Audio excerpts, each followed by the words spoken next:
thing we have to fear is in war. fear itself. There is no substitute for victory. Let us never negotiate out of fear.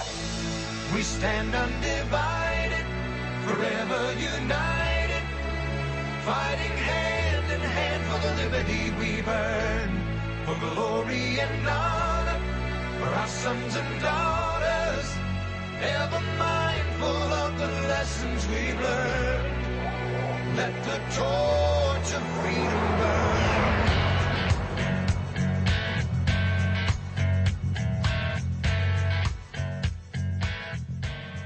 Abraham Lincoln said, "We the people are the rightful masters of both Congress and the courts, not to overthrow the Constitution, but to overthrow the men who pervert the Constitution."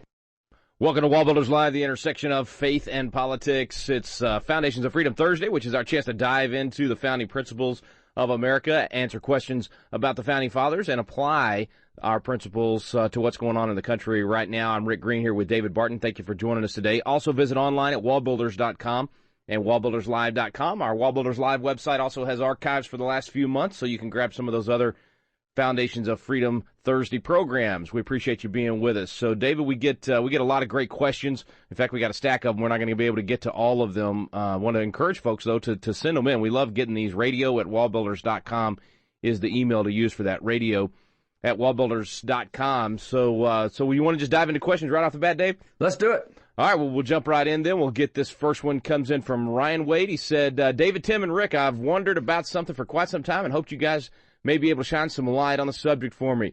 How is it that when a law is passed that is directly opposed to the Constitution, and common sense easily shows there to be a conflict between the Constitution and this new law, the new law somehow usurps the Constitution until such a time when the constitutionality of the new law is struck down by the courts? For example, the Constitution directs us on what types of taxes can be imposed on the citizens, yet most of our current tax code is in direct opposition to the Constitution. Or our freedom of speech, religion being trampled underfoot by nearly every state-funded university in the country, yet students are the ones being punished for exercising their rights rather than these institutions facing punishment for violating those rights. At what point do we refuse to adhere to unjust laws through civil disobedience? Thanks for all you guys do. Love the program and hope to catch you guys for one of David's Capitol tours in the next year or so. By the way, since he mentioned that, David, let me just give out the website real quick on wallbuilders.com. If you click on events, we got pastors' briefings, all kinds of cool things that happen in D.C., and that Capitol tour is one of the highlights. But back to the question, what do you do in terms of adhering to unjust laws through civil disobedience, or that process of getting an unjust law overturned by the court? Well, there's actually several questions here. One is, how do you get a law that's passed in direct opposition to the Constitution? And two is, how come you have to wait until the courts strike it down to figure out whether it's constitutional or not?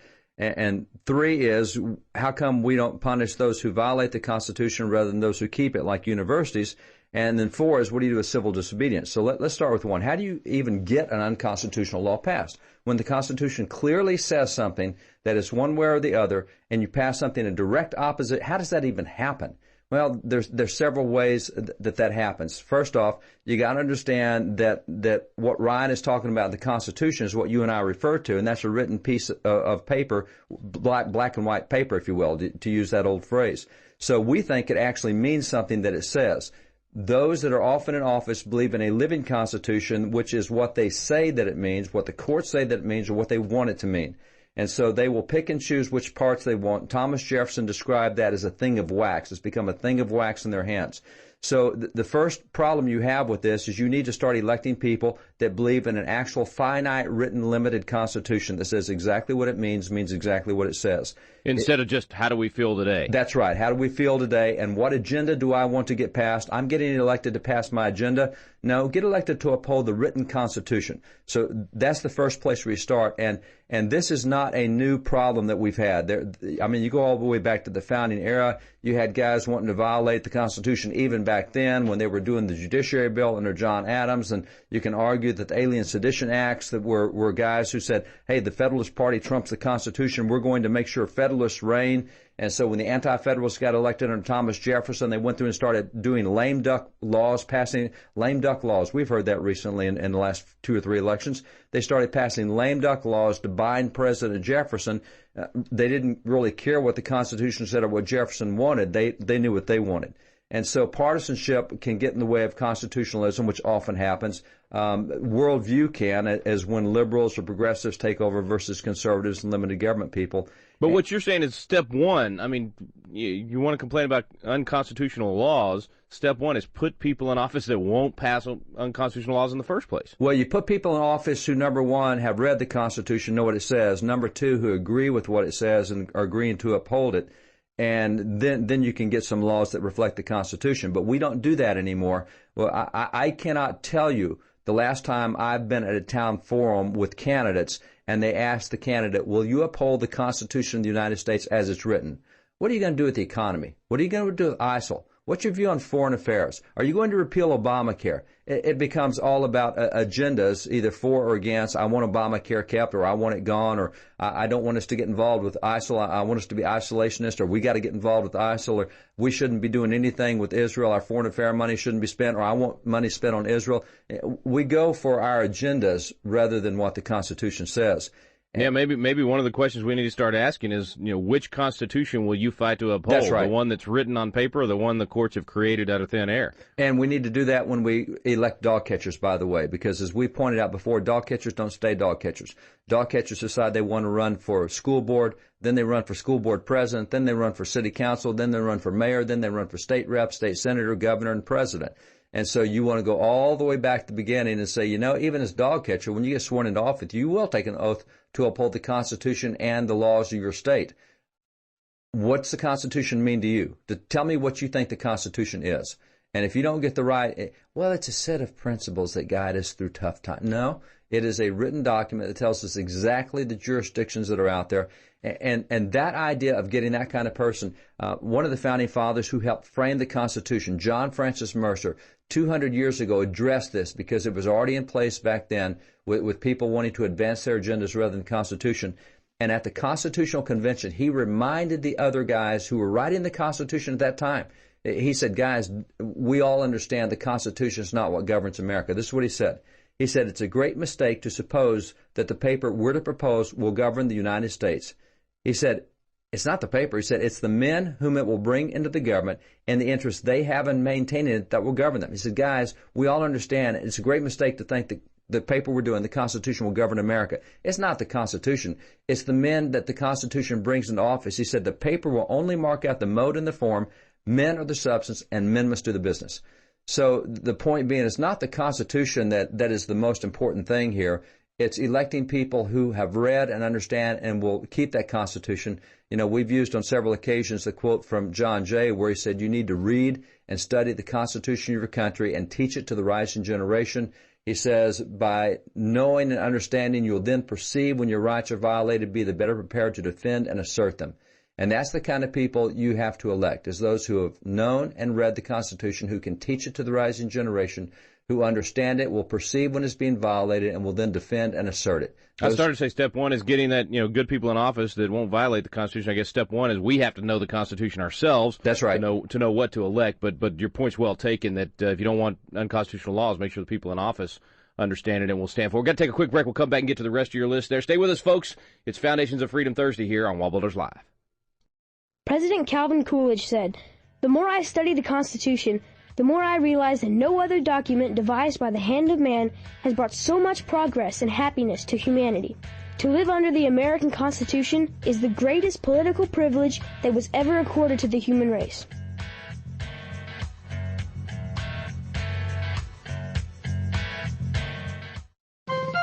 This is David Barton with another moment from America's history. Today, we heard that our Founding Fathers were largely atheists, agnostics, or deists. The writings of Founding Father Richard Henry Lee strongly refute that assertion. Richard Henry Lee was a signer of the Declaration of Independence, and he is specifically the man who made the motion in Congress that America separate from Great Britain. Following his death, his papers and correspondence, including numerous original handwritten letters from other prominent Founding Fathers, were passed on to his grandson. After having studied those letters, this was how the grandson described our Founding Fathers. He declared, "The wise and great men of those days were not ashamed publicly to confess the name of our blessed Lord and Savior, Jesus Christ. In behalf of the people, as their representatives and rulers, they acknowledged the sublime doctrine of His mediation." For more information on God's hand in American history, contact WallBuilders at 1-800-8-REBUILD. Let the torch of freedom burn.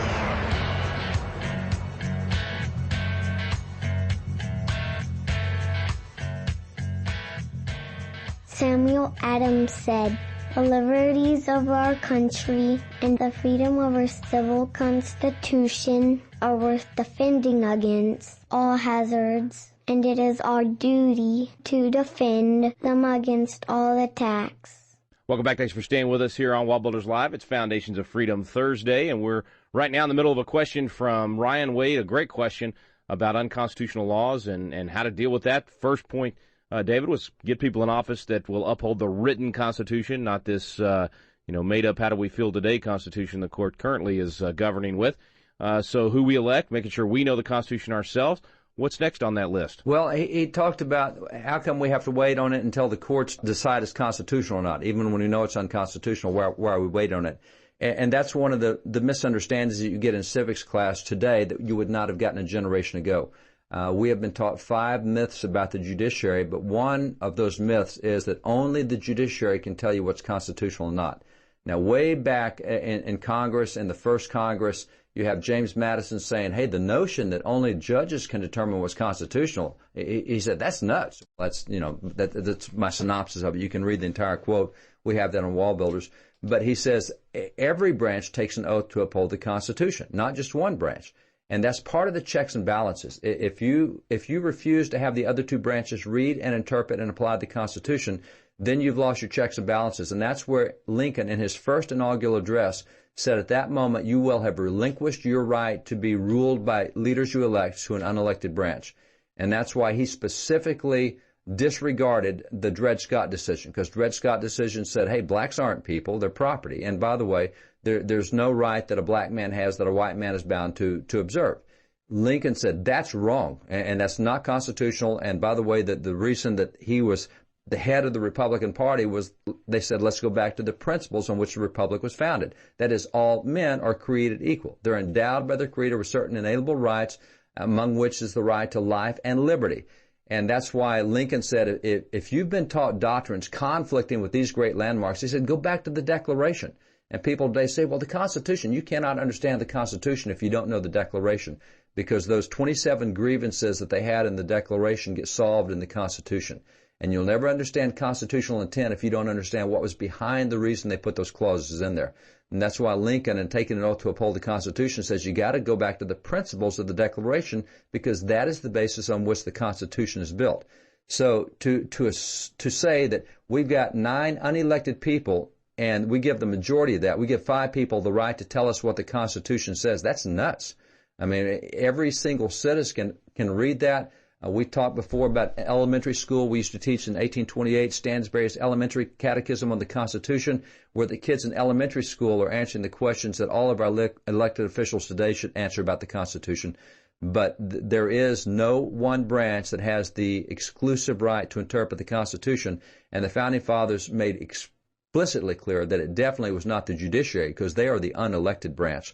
So that's the second aspect, is we've condescended to a lie that only the judiciary knows what's constitutional or not. And as long as we're willing to abide by that lie, we give them power that the Constitution does not give them, until it comes back to we the people and the representatives we elect, which is the President, the House, and the Senate.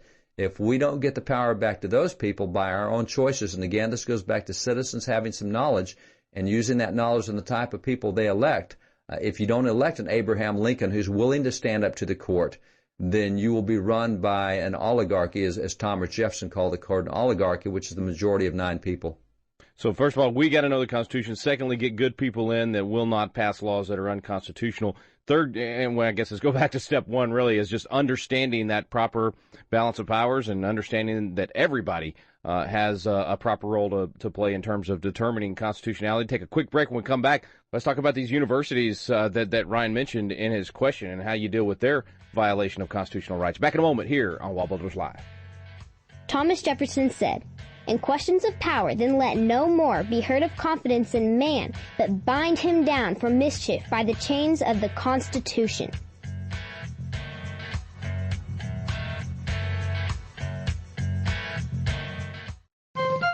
This is David Barton with another moment from America's history. Federal courts have made several amazing rulings recently, ordering the removal of a cross from a cemetery, banning religious holiday displays, removing the Ten Commandments from public view, prohibiting student prayers whether verbal or silent, and numerous other similar restrictive rulings. As one current justice has noted, the Supreme Court has now become, quote, a national board of theology. Our founding fathers would be astounded. They designed the First Amendment to keep the federal courts completely out of this issue.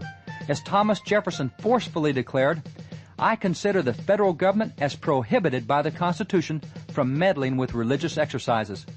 The First Amendment was designed to keep decisions on religious expression out of the federal courts and in the hands of the local communities. For more information on God's hand in American history, contact WallBuilders at 1-800-8REBUILD. Let the torch of freedom burn.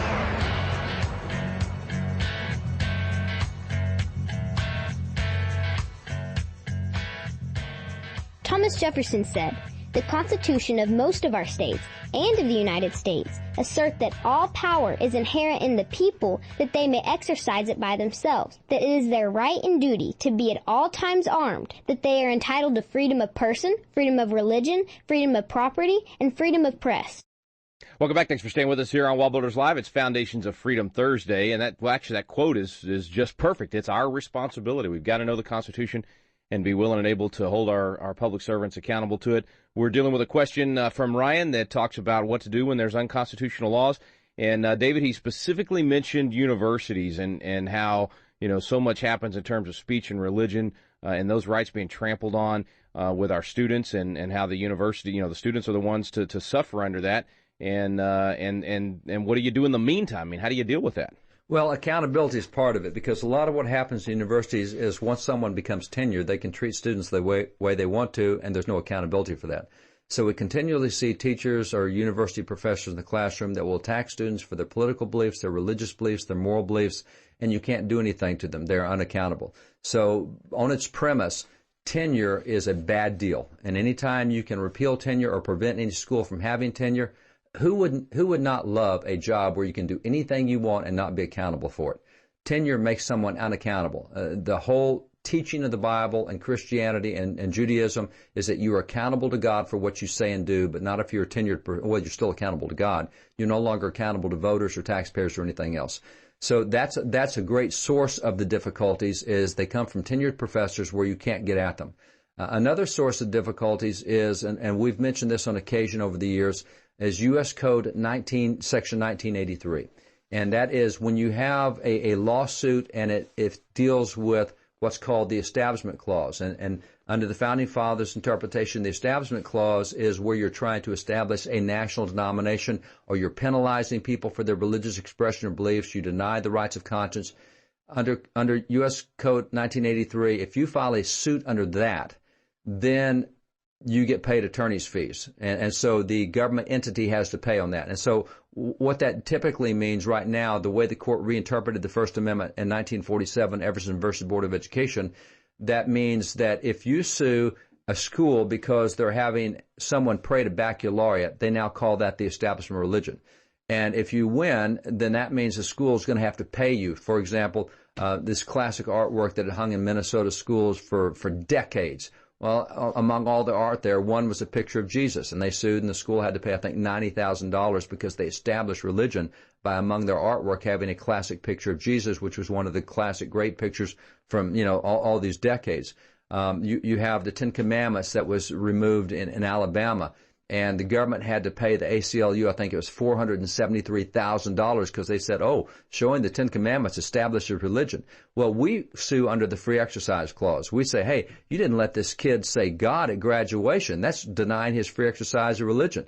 Hey, you're not letting this person live out their conscience, Hobby Lobby or whatever. You're denying. Well, on those suits, you don't get paid. And so what happens at university is we're suing under the Free Exercise Clause, which means that the student or the group has to bear the cost of the expense of that trial, and you're not nailing the university for denying someone's free speech or their free exercise of religion or whatever.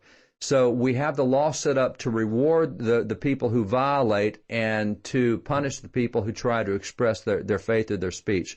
And so that's part of it. You simply have to change it.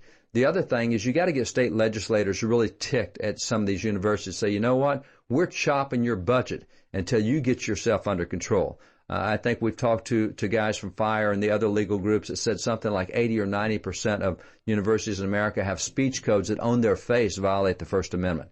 So legislators need to get ticked, and that won't happen until citizens get ticked and said, what are you doing turning out indoctrination schools where kids can't express their constitutionally guaranteed rights of speech or religion? So that's the third aspect. That's why that happens, and that's a law that needs to be changed, and that's a mentality that needs to be changed, and tenure needs to go away for sure. Going to take a quick break. We'll be right back. Stay with us here on WallBuilders Live. George Washington. The Constitution approaches nearer to perfection than any other government hitherto instituted among men.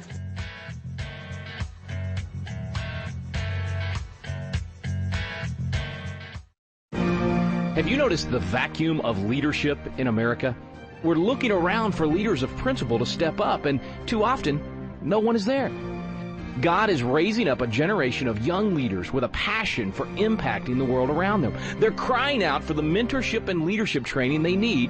Patriot Academy was created to meet that need. Patriot Academy graduates now serve in state capitals around America, in the halls of Congress, in business, in the film industry, in the pulpit, and every area of the culture. They're leading effectively and impacting the world around them. Patriot Academy is now expanding across the nation, and now's your chance to experience this life-changing week that trains champions to change the world. Visit patriotacademy.com for dates and locations. Our core program is still for young leaders 16 to 25 years old, but we also now have a citizen track for adults. So visit the website today to learn more. Help us fill the void of leadership in America. Join us in training champions to change the world at patriotacademy.com. Let the torch of freedom burn.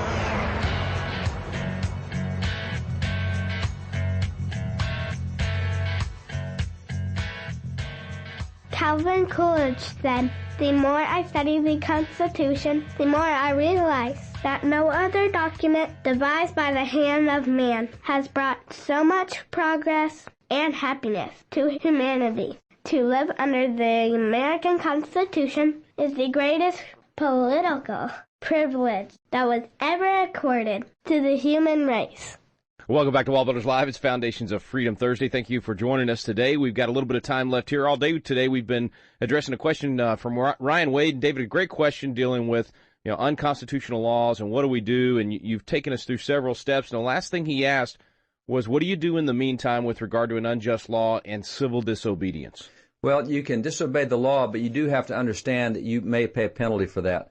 Across history, even in the Bible, Daniel disobeyed a law, but he got thrown in the lion's den for it. So you may be right, and God may come to your aid in the lion's den, but you will have to be punished for that if you choose to disobey. Unless you can get enough people to disobey that it brings attention to, and that's what happened in the American Revolution. You get so many people to disobey the law, it's hard to punish all of them because they recognize the law is unjust. Now, you can't do it from anarchy. What happens to the Occupy movement and others is they just want to disobey laws in general because they don't like laws.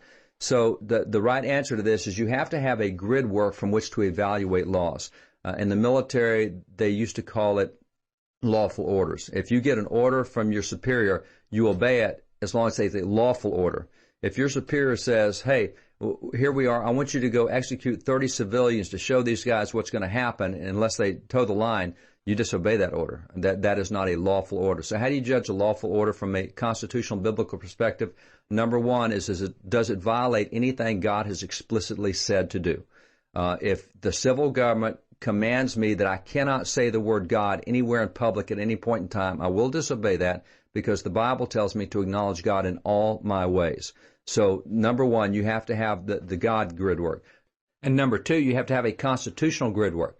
And that's both federal and state constitution. So let's say that the federal government passes a law that says you cannot criticize any president of the United States. I'm going to disobey that law if I want to criticize him because I have a constitutional guarantee not only for free speech, but to petition government for redress of grievances. And if I think the president is acting wrong, I will say that. So same at the state level. You have a constitutional grid work there, but that doesn't mean that just because I don't like a law, I have the right to disobey it. I don't like the law having a speed limit of 45 miles an hour, so I'm going to drive 55. No, that does not violate any law of God. It does not violate the federal constitution or the state constitution. So at that point, it becomes social compact laws. And I obey social compact laws as long as they come below the level of God and the federal and state constitutions.